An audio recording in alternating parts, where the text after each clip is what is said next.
O final de Ruptura explicou muita coisa, o que é a Sala das Cabras, o que é o Cold Harbor, mas essa aí é a Halle ou a Helena? E o significado dessa cena é até mais pesado do que parece. Nesse vídeo faremos análise completa explicando tudo. Então, vamos nessa! Pelo menos vai ter uma chance de viver.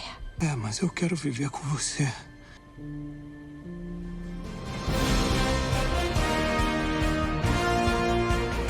Fala pessoal, eu sou o Pedro e primeiro de tudo eu peço perdão pela minha voz. Eu acabei ficando doente, aparentemente estou com virose e por isso a minha garganta não está 100%. Mas antes de fato começar aqui o vídeo, eu quero agradecer a todos vocês pela companhia nas últimas semanas. A gente, claro, teorizou muito, analisou muito, mas também se divertiu muito, então cara, muito obrigado. Foi o final da cobertura de Ruptura, mas The Last of Us está chegando e claro, vai ter uma cobertura especial aqui no Good Nerd e você não pode perder. Falando em teorias, eu reconheço que algumas teorias minhas são viajadas e eu me divirto fazendo elas, sabe? É até legal você errar, porque quando chega no episódio, você, bum, se surpreende. Mas é tão legal quando você acerta. Cara, aquela teoria do Mark mudar do interno pro externo no elevador do corredor de exportações, e eu fiquei tão feliz que eu acertei, cara. Sério, de verdade, fiquei muito feliz. E falando nisso, surpreendentemente, esse episódio trouxe mais respostas do que eu esperava, tá? Não trouxe todas as que eu gostaria de ver. Por exemplo, não respondeu pra quem o Irving ligava, quem era esse cara misterioso, mas pelo menos explicou o que era a Sala das Cabras. A gente tinha feito várias teorias nas últimas semanas, mas a resposta é bem mais simples do que a gente pensava. As cabras estão ali para serem sacrificadas. Como a gente viu na cena da lore, né, a Gwendolyn Christie com o Drummond, a Emil, a cabra, seria sacrificada junto com a Gemma. Seria sacrificada como uma oferenda para Kyr guiá-los até o sucesso do Cold Harbor. Mas no diálogo, eles deixam claro que essa não é a primeira vez que isso acontece. Então, pelo que eu entendi, é o seguinte: a Lumen tem ali a Sala das Cabras para criar as cabras para serem perfeitas, para serem um animal puro. Eles criam ali dentro da Lumen porque, o que eles estão fazendo é totalmente ilegal, então, né, manter ali em segredo dá pra eles fazerem, porque se descobrirem, a Lumen tá ferrada, e também porque dentro da Lumen eles teriam controle da produção e teriam certeza que estão produzindo mais e mais cabras perfeitas, sabe? Perfeitas para, em momentos especiais como esse, serem sacrificadas em homenagem a Kyr. Isso, inclusive, até confirma que eles tratam Kyr como se fosse um deus, como se uma religião fosse realmente Kyr, sabe? Ao ponto deles matarem uma pessoa, que seria a Gemma, e um animal inocente, que seria a Emil, como uma oferenda para Kyr. Só que quem se ferra nisso, além, claro, das próprias cabras que são sacrificadas, é o pessoal dos mamíferos nutríveis, que passam todo o processo ali de criar as cabras, ter um contato direto e diário com elas, para, na verdade, elas serem sacrificadas, né, pela idiotice da Lumen. E eu gostei que a série solucionou esse problema de forma até que simples. Tipo, as cabras estão ali para serem abatidas, sacrificadas, sabe? Não tem nada a ver com clonagem. E eu gostei ainda mais que o Drummond, que ficou ali enchendo o saco pra matar a Emil, ele morreu e a cabra ficou viva, ficou feliz. E cara, a Gwendolyn Christie encarnando a Brienne de Tarth, nossa, foi muito satisfatório. Eu adoro a Gwendolyn Christie. Então assim, bem estilo, se esse vídeo chegar em você, por favor, cara, traga mais a Gwendolyn Christie pra terceira temporada. Ela é uma atriz maravilhosa. Outra resposta que tivemos foi sobre o que é o Cold Harbor. Ele, na verdade, é parte de um experimento muito maior da Lumen. Eu sei que vocês estão me zoando que eu falo Lumen, mas é porque eu tô com o nariz entupido. Então eu falo Lumen, mas tipo assim, parece sabe? Então é Lumen. Seguinte, o episódio 7 deixou subentendido, mas agora tivemos a confirmação. A ideia da Lumen é vender o chip de ruptura para momentos específicos na vida de uma pessoa. Por exemplo, ela quer voar de avião, mas tem medo? Chama o interno. Quer ir ao dentista, mas tem medo? Chama o interno. Tem que escrever por horas e horas cartões de Natal? Chama o interno. Passou por um trauma muito pesado e tá com dificuldades de superá-lo? Chama o interno. E isso que é o Cold Harbor. O Drummond até fala, o objetivo do Kir é tirar a dor das pessoas. Ele tem uma guerra eterna contra a dor. E nesse processo que vimos a Gemma passando, o chip tiraria a dor, tiraria o medo, tiraria o trauma das pessoas, pelo menos provisoriamente. Um ponto importante, que até reforça porque o Cold Harbor é tão importante e revolucionário, é que, por exemplo, quando a Gemma foi ali, ativou a sua interna pro dentista, e ela saiu, a Gemma externa, já a Gemma normal, digamos assim, né, ela tava sentindo dor. Mas, quando a Gemma virou interna no Cold Harbor, isso não aconteceu. Ela esteve na sala, se conectou com o berço e isso não ativou nenhum gatilho nela. Nem durante, nem depois. Ok, quando ela saiu, ela viu o Mark, teve tudo aquilo. Mas eu quero dizer a Gemma dentro, com o chip ativado, né, na sala do Cold Harbor, isso não ativou nenhum gatilho nela. Ou seja, o Cold Harbor funcionou. E quando ela saiu, também não ativou nenhum gatilho, porque ela não se lembrava de nada. Então Cold Harbor é realmente uma versão ainda mais aprimorada. Ao longo dos 2 anos e meio que o Mark esteve ali trabalhando na Lumen, ele fez exatos 25 projetos. Ou seja, criou 25 internas dentro da mente da Gemma. Eu acho que esse é o máximo de internas que uma pessoa pode aguentar. Porque se, por exemplo, se ela aguentasse 26, eu acho que a Lumen continuaria ali, né, abusando, explorando da Gemma. Então parece que 25 é o limite. Mas eu fiquei pensando, será que na terceira temporada eles podem revelar todos os internos que foram criados na mente da Gemma? Por exemplo, se a ideia da Lumen realmente for vender o chip, será que eles podem montar um comercial e mostrando o chip funcionando na prática? Até quem sabe usando as gravações que eles fizeram com a Gemma pra realmente vender, aí mostrar a Gemma, sei lá, passando por uma cirurgia, chamando a interna ou algo parecido, sabe? Só pra mostrar na prática, né, o chip funcionando de outras formas, tipo, que a gente não conhece ainda. E como eu falei, né, o Cold Harbor realmente deu certo, funcionou. Porque a Gemma entrou na sala, sem saber quem ela é, sem saber o que tá rolando, e viu o berço, desmontou o berço e não ativou nenhum gatilho nela. Ou seja, o Cold Harbor deu certo. Mas agora a Gemma fugiu, né? Como a gente viu no final do episódio, ela fugiu, foi embora da Lumen. E ela tá com um chip na cabeça. Então, a pergunta que eu fiquei parece ser meio idiota que eu vou falar agora, mas é uma questão. Será que eles têm tudo isso armazenado na nuvem para poder continuar trabalhando, né, na melhoria do chip, até replicar o que foi trabalhado pro futuro? Será que eles têm isso armazenado na nuvem, nos sistemas da Lumen? Ou será que eles necessariamente precisariam do chip que tá na cabeça da Gemma para conseguir replicar em outros chips? E por isso eles iriam matar a Gemma no final, pra matar ela e, né, tirar o chip de ruptura. Porque assim, se eles não tiverem armazenado na nuvem e precisarem obrigatoriamente do chip que tá na mente da Gemma, cara, eles estão ferrados. Assim, eu não acho que a Lumen daria esse mole, porque pra eles começarem a caçar a Gemma no mundo exterior e tal, poderia até virar uma série meio que de ação, suspense, mistério, e eu acho que destoaria um pouco da trama que a gente tá vendo como um todo. Então eu acho que eles realmente devem ter armazenado na nuvem, sabe? Mas isso não. Mas partindo do ponto que a Lumen realmente tem os dados ali com eles e pode replicar em outros chips, a Lumen, cara, ela pode fazer o que ela quiser com isso. Porque é sério, tipo, se ela quiser vender o chip separadamente, ela pode. Por exemplo, olha, você tem muito medo de avião, mas tem que andar de avião. Compra aqui esse chip que vai te ajudar. Você tem medo de avião e medo de dentista. Toma aqui essa versão um pouco mais aprimorada que vai te ajudar nas duas coisas. Ou você tem vários medos, vários traumas. Toma aqui esse chip, o chip completo, o pacotão com 25 internos, que vai te ajudar, pô, perfeitamente. E nisso eles podem cobrar o preço que eles quiserem e literalmente fazerem milhões ou até bilhões com isso. Aliás, eu tenho que ser honesto. Eu bolei toda essa minha interpretação conversando com a Natália Kreuzer, então Nath, um beijo, ela que também fez vídeo sobre o final de Ruptura. Parando pra pensar, beleza, os meios podem ter sido abomináveis, terríveis, condenáveis, mas no final, o que a Lumen acabou conseguindo realizar, né, explorando e abusando do Mark e da Gemma, foi realmente algo revolucionário. Porque imagina só, você perder uma pessoa muito importante e tá sofrendo muito para lidar com isso. Ou passou por um evento traumático que tá te atrapalhando muito a seguir em frente. É só você ativar o seu interno que ele lida por você, pelo menos por enquanto. Ou nem isso, porque ele nem vai precisar lidar, porque ele não vai entender o que tá acontecendo. Tipo, realmente, a Lumen conseguiu um feito muito importante pra ciência, pode usar isso pra vender bilhões, mas eles têm um grande problema, que é a Gemma.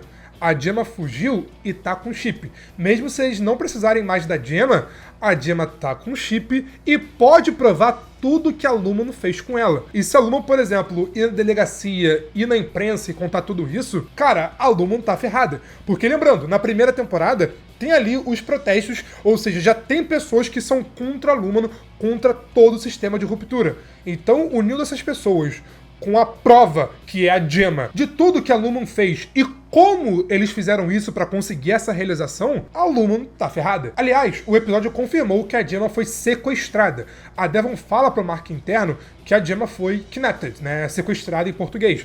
Ou seja, pros roteiristas terem colocado a Devon falar isso, é pra confirmar que sim, a Gemma foi sequestrada pela Lumon. A gente ainda não viu flashback, não sabe as exatas circunstâncias. Eu acho que uma hora, né, quando provavelmente a Gemma conversar com o Mark externo de novo, ela vai explicar, mas sim, a Gemma foi sequestrada. O que, além de tudo que ela sofreu, só torna a situação ainda pior. E até indo pra teoria agora, eu acho que esse pode ser o grande ponto de partida da terceira temporada. Porque é o seguinte, o Mark não foi embora com a Gemma. Ele escolheu ficar com a Helliar na Lumon. Ok, aquele era o Mark interno não tem nenhuma relação com a Gemma e tal. Com a Helliar, beleza, isso faz sentido. Mas o ponto é, o Mark terminou a temporada dentro da Lumon. A Lumon pode manter o Mark preso lá dentro e usar isso para chantagear a Gemma. Tipo, olha, você quer o seu marido de volta? Dá um jeito e tira o chip e nos devolva. Se você não fizer isso, o Mark vai continuar preso aqui na empresa. Porque, teoricamente, sem o chip de ruptura, a Gemma não teria como comprovar tudo que a Lumon fez com ela. Mas com o chip, como eu disse, ela teria uma prova. Então, tipo assim, a prova contra a Lumon negando, sabe? Então, você pode falar que ficaria uma série muito de mistério, policial, até mais do que já é. Mas assim, considerando que tivemos essa cena do Drummond com o Mark, que foi basicamente uma cena de porradaria, de ação, eu não duvidaria isso acontecer. E falando na escolha do Mark, cara, eu achei que o Mark ter escolhido a Helliar ao invés da Gemma fez total sentido com o que vinha sendo trabalhado até agora, especialmente nesse episódio 10. A gente viu o dilema que o próprio Mark enfrentou nesse episódio. Aquela cena, cara, dele conversando com ele mesmo foi excelente. Tanto em fotografia, trabalhando quente com o Mark interno e o frio, né, do Mark externo para refletir nas emoções e pensamentos de cada um. Fora também o diálogo. Pô, aquela cena do Mark falando, você confia em mim? E o interno, não?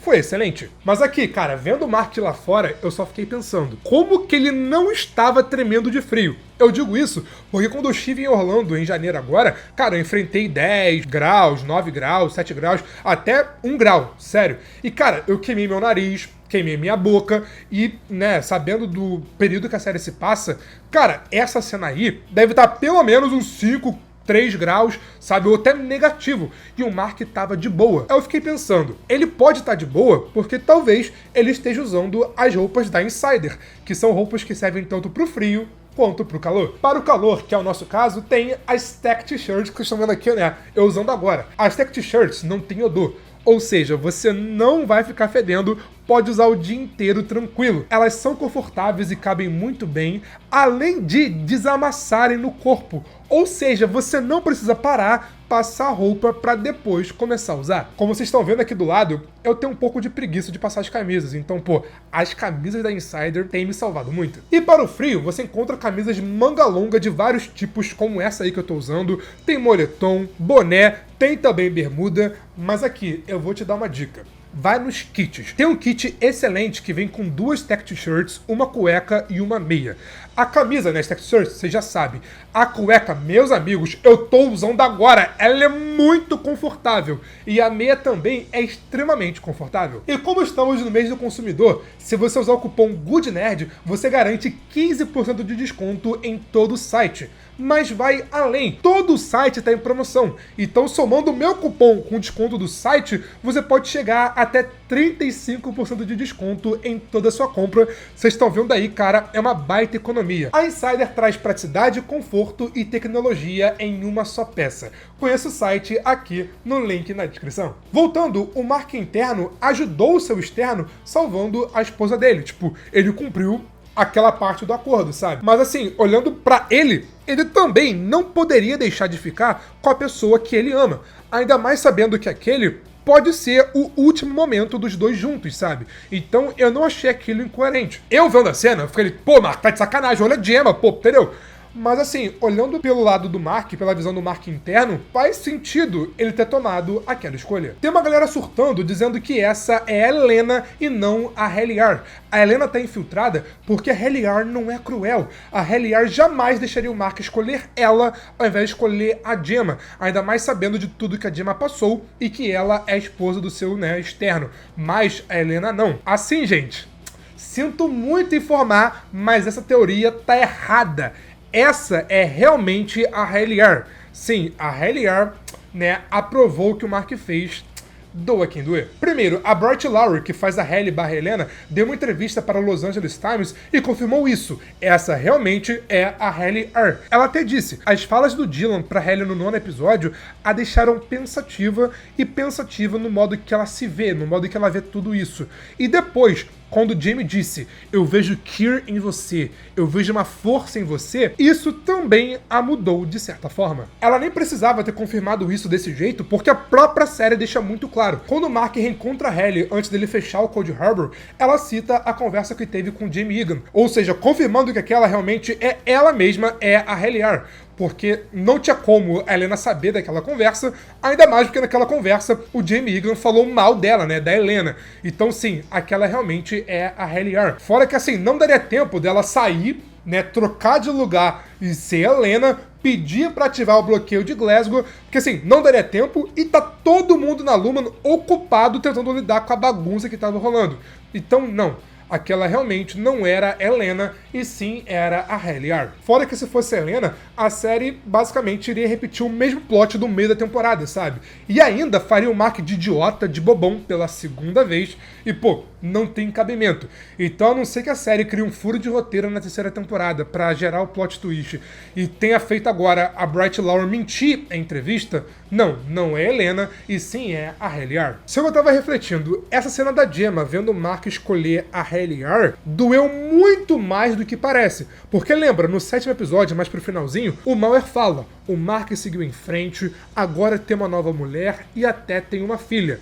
E agora a Gemma viu o Mark salvando ela, mas preferindo ficar com outra mulher. Ela não sabe que o Mark trabalha na Lumen, que o Mark fez a ruptura, e não tem como ela saber que aquele era o Mark interno e não o externo, que é o seu marido. Então assim, ela realmente viu o Mark salvando ela, porque é ela e eles têm um passado juntos, mas escolhendo outra mulher. E cara, a confusão que ela vai fazer na mente dela, ainda mais lembrando do que o Mauer falou pra ela, cara, coitada. A Gemma só sofreu. Ela primeiro passou por um evento traumático, depois foi sequestrada, torturada e abusada na Lumen, e agora vê isso, cara. Cara, a Gemma só sofre, de verdade. Eu vi com pena. Tipo, a gente sabe que é mentira, mas a Gemma não. E assim, essa teoria do Mark ter uma filha, no presente, é furada. A gente estava teorizando, nas últimas semanas, que isso poderia ser verdade, porque ele, com a Helena e com a Helliar. E quando você, sem capa, nasce um fruto. Eu até comentei que isso poderia ter a ver com a abertura, já que na abertura vimos vários bebês ali com o Mark. Mas, na verdade, não. Na abertura, vimos nessa cena 24 bebês. 25 contando com o bebê Kyr que aparece no final. E justamente a Gemma termina a temporada com 25 internas. Então os 25 bebês da abertura eram uma referência, ao que rolaria com a Gemma. E as 25 internas dela deixaram um like nesse vídeo, então você também pode fazer a mesma coisa. E claro, se você é novo aqui no canal, se inscreve aqui embaixo e ativa o sininho para ajudar a gente a bater a marca de 300 mil inscritos. A meta é até junho, mas The Last of Us está chegando, então quem sabe a gente não consiga bater essa marca até lá. Assim, a conexão mais óbvia é essa. Os bebês da abertura eram referência às internas da Gemma. Mas não anula o fato da Helena poder estar grávida do Mark, tá? Uma coisa não anula a outra. Porque assim, do 6º episódio até agora, pela montagem da série, cara, se passou uma semana, 2 semanas é muito. Então assim, pra ela demorar um pouquinho pra descobrir que tá grávida, faz sentido. Ainda mais porque a Helena, que poderia fazer o exame de gravidez, não sabe que o Mark com a Helliar. Vamos ver o que a série pode trabalhar. Eu agora não gostaria que isso acontecesse, porque é o seguinte, Ruptura foi oficialmente renovada para a terceira temporada, era óbvio, e agora é oficial, mas é aquela. A temporada vai sair, sei lá, daqui a 2 anos, 3 anos. Antes disso, não sai. Não sai. Não adianta nem se iludir. Não sai. Vai demorar pelo menos 2 anos. E, pô, daqui a 2 anos, os atores vão envelhecer um pouquinho. Então não dá pra você tratar a série como se passa numa linha, tipo, seguido um episódio do outro, sendo que pra produzir a história demora muito tempo. Então, e se trabalharam salto temporal e do nada aparecer um bebê, ficaria muito ruim. Então eu acho que essa teoria da Helena tá grávida vai ser descartada. Ou não sei. Vamos ver. Aliás, vocês perceberam que esse episódio termina com a mesma estética dos flashbacks do episódio 7? Assim, é algo bem bobo, mas eu fiquei com isso na cabeça e quis comentar com vocês. Mas voltando a Gemma vendo o Mark ali com a Hayley, você pode falar, mas é só o Mark sair, né, virar o externo e explicar tudo pra Gemma, que a Gemma vai entender, principalmente ela, porque ela tem 25 internas, sabe?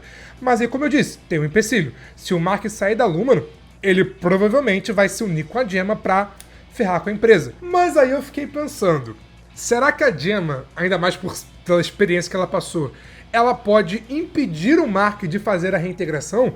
Porque esse episódio trouxe um questionamento que eu não tinha refletido antes. Porque assim, se o Mark fizer a reintegração, ele vai ser os dois ao mesmo tempo. Mas isso pode não necessariamente ser algo bom, porque ele basicamente virou 2 pessoas diferentes, com emoções diferentes, com interesses diferentes. O Mark estava decidido a completar a reintegração quando, né, tudo isso acabasse. Mas e se a Gemma mudar de ideia? Tipo, ela viu o interno salvando ela, e até como uma forma de retribuir e agradecer a ajuda, ela falaria, não, Mark, manter um chip, manter o interno vivo, porque se não fosse por ele, né, eu não estaria aqui. Então, tipo, ela pode impedir o Mark de fazer a reintegração pra manter o Mark interno vivo ali na cabeça do Mark. Mas isso meio que geraria uma situação parecida com Jill e Gretchen, porque ela basicamente aceitaria ser corna, mas não necessariamente, porque é o Mark, mas não é o Mark seu marido. Enfim, é complexo, mas vocês entenderam o que eu quero dizer. Ainda mais vocês que veem Ruptura. Mas eu fiquei pensando, a Cobell fala no começo do episódio que aquele seria o último dia do Mark na Lumano, que quando ele completasse o 25º projeto, né, ele sairia da empresa. Provavelmente ele seria aposentado, assim como o Burt. Aí essa festa foi para celebrar a conquista, né, a realização, e também para celebrar a aposentadoria. Porque naquele momento não faria sentido a Lumano querer demitir o Mark, sabe? Não tinha por que fazer isso. Pro interno continuar existindo, ele tem que estar na Lumano ou ir para a cabana dos internos. A Lumano, ela pode demitir o Mark após tudo que rolou. Mas e se isso não acontecer? Porque tem um ponto muito importante nessa trama toda que se chama Helliar. Vem comigo aqui que agora vai ser totalmente teoria. Até agora foram explicações. Agora vai ser aquela teoria que é o seguinte. No começo do episódio, tivemos uma conversa do Jamie Egan com a Hayley, que foi sinistra. Ele diz que não ama sua filha, o que, cara, me deixou com muita pena da Helena. Eu falei mal da Helena em alguns vídeos anteriores, porque realmente ela foi imbecil abusando do Mark, pô, cometeu um crime, basicamente, ela tava errada. Mas vendo o relato agora do Jamie Egan, eu fiquei com pena, cara. Helena, ela cresceu sem amor, cresceu pra virar uma empresária sangue frio que apenas segue ordens e nem tem amor paterno. E quando ele fala, eu via o Kier nela, mas não vejo mais, isso tem até uma conexão com a cena dos ovos do episódio 9. Ela come seus ovos cozidos, enquanto o Kier comia 3 ovos cru com leite. E por isso ele reclama. Eu queria que você os comesse cru. Ele, inclusive, até confirma que estão engravidando várias mulheres em segredo, né, no escuro, para tentar ter um herdeiro mais próximo de Kier, sendo que o herdeiro mais próximo de Kier sempre esteve ao seu lado, que é, no caso, a Helena como Helliar. Helliar, na verdade, é Helena, só que é um lado da Helena que ela não podia mostrar, até muito por conta da criação do Jamie Egan. Então, tipo, ele é meio culpado por tudo isso, sabe? Então, continua acompanhando. Pra mim, esse episódio deu uma pista que eles podem trocar a Helena com a Helliar de lugar. Ao invés de agora a Helena ser a maioral, full-time, ser na verdade a Helliar e a Helena ficar ali apenas no andar de ruptura. É tipo um overtime contingency, só que por mais tempo, sabe? Assim, tem vários comandos dos internos, então pode ter um comando que seja só sobre isso, sabe? Aí você pode me refutar, falar assim, pô, Pedro, mas se a Helliar estiver fora da Lumano, né, com, tipo assim, trocar de lugar com a Helena, vai ficar muito mais fácil da Helliar acabar e destruir a Lumano, porque ela vai estar com ainda mais poder. mas não necessariamente. Porque, repare, se a Lumon acabar, ela e o Mark interno vão deixar de existir. Mas o que ela pode fazer estando lá fora, tendo agora o poder que a Helena tinha, é tentar mudar o comando da empresa. Tentar mudar tudo aquilo e tornar a experiência de trabalhar na Lumon uma experiência melhor. Não abusar e explorar dos funcionários, sabe? Criar realmente uma revolução dos internos que o próprio final do episódio até dá a entender do discurso da Hayley e também naquela cena do Dylan com a galera da música, sabe? Faz sentido ou eu agora viajei muito na maionese? Assim, a grande rebelião e mudança da Lumon pode ser o grande tema para a terceira temporada. Mas até chegar nesse ponto, cara, a Lumon tá ferrada. Porque assim, começando que o gerente do andar de ruptura agora é o Miltic. Mas nessa cena aí, pra mim deixou claro, o Miltic vai rodar. Assim, além dele ter sido humilhado pelo animatrônico do Keir, inclusive, preciso falar, tá? Essa cena foi bizarra, foi desconfortável de ver. Fico com pena do Miltic, mesmo o Miltic não sendo perfeito, mas, pô, foi cena bizarra. Ele falhou em vigiar o Mark e a Hayley, permitindo que tudo aquilo acontecesse e desse errado. Então, assim, Miltic, incompetente, rua. Aliás, eles colocaram a cena do Miltic dançando com a bandinha só pra virar meme, velho. Não sei se vai virar, mas...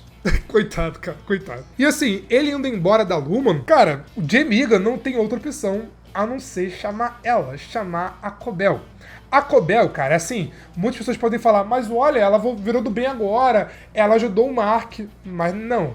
A Cobell, ela tá do lado dela. Ela ajudou o Mark agora porque ela foi demitida e humilhada pela Lumon. Mas sabendo do atual estado da empresa e de tudo que aconteceu, o que será que pode acontecer a seguir? Será que a Cobell não pode voltar pra Lumon? Imagina só no conselho a Cobell voltar e ter que disputar ali com a Helliar. Caraca, porque a Helliar também, se culpar o lugar da Helena, seria tão poderosa quanto. Ou até mais poderosa. Caraca! E se a Cobell voltar, a Cobell vai voltar mais ligeira do que antes. Eu quero chamar a atenção que é o seguinte, no começo do episódio, quando ela tá ali explicando pro Mark o plano, o Mark interno fala, os desenhos do Irving. E quando o Mark interno fala isso, a Cobell fala, quê? Ou seja, ela não sabia disso, não sabia que os internos têm segredos entre si, mas agora ela sabe. Então, quando ela voltar, se ela voltar pra Lumon, né, voltar a gerenciar pelo menos o andar de ruptura ou cargos mais elevados, ela vai estar ligeira e pode até ser um pouco mais rígida e rigorosa com os funcionários, tá? Assim, esse final de temporada respondeu muita coisa, mas também deixou 1 milhão de pontas soltas. Tipo, pra quem o Irving ligava, pra onde o Irving tá indo, quem é esse cara misterioso e qual é o futuro do MDR? Será que o MDR vai continuar na terceira temporada? Será que vai continuar com outros funcionários?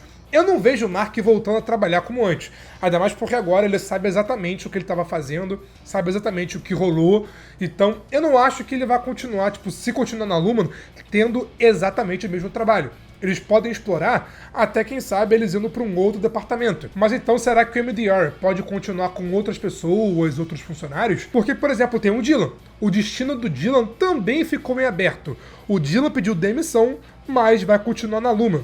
Então, será que, se o MDR continuar, ele, o Mark e a galera pode acabar indo para um outro departamento? Porque assim, a gente acabou de descobrir que existe mais um, o da música. Então podem ter ainda mais departamentos que a gente não conhece. Aliás, eu gostei muito desse arco do Dylan. Ao invés do Dylan se virar contra o Dylan G, como eu tinha teorizado, foi ao contrário.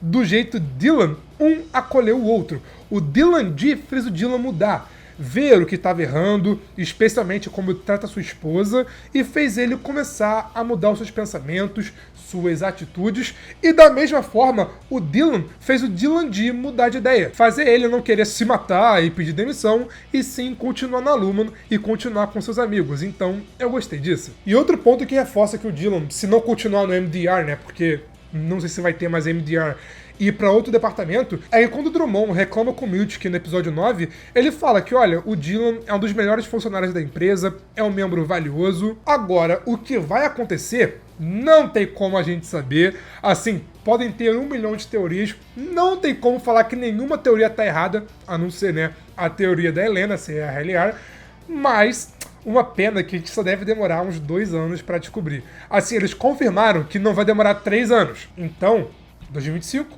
vai sair em 2027. Mas pode sair no meio do ano, no final do ano. Eles estão agora escrevendo o roteiro, mas as gravações devem começar ainda nesse ano. Eu só espero que na terceira temporada apareça de novo Irving. É claro, se não aparecer o Irving, esquece, né? A Senhora One, eu gostaria que ela voltasse. E a Lore. Gwendoline Christie, eu te amo. E, né, ela tem que voltar. Mas, bom, meus amigos, que jornada, né, cara? A gente se divertiu muito. Isso é verdade. Esse aqui não vai ser meu último vídeo de Ruptura. Vai ter um vídeo segunda-feira comentando os mistérios que ficaram em aberto. Inclusive, você pode deixar aqui embaixo, né, o que você acha que não foi respondido para comentar no próximo vídeo.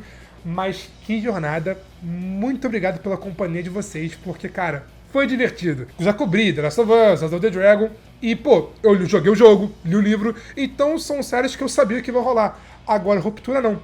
Ruptura, cada episódio é uma caixinha de surpresa totalmente nova, totalmente inesperada, e você teorizar num episódio sem saber o que vai rolar no próximo, cara, foi divertido. Eu espero que a terceira temporada seja tão boa quanto, se não porque até melhor. Porque falando da segunda temporada, aqui eu comento as minhas expectativas para a segunda temporada de The Last of Us. Tá chegando e eu quero você aqui comigo, enquanto aqui eu falo sobre a terceira temporada de Invencível, que foi a melhor da série. Então Ruptura pode seguir a mesma linha. Mas foi isso, e eu te vejo na próxima. Valeu, falou e fui! Caraca, não sei subir mais.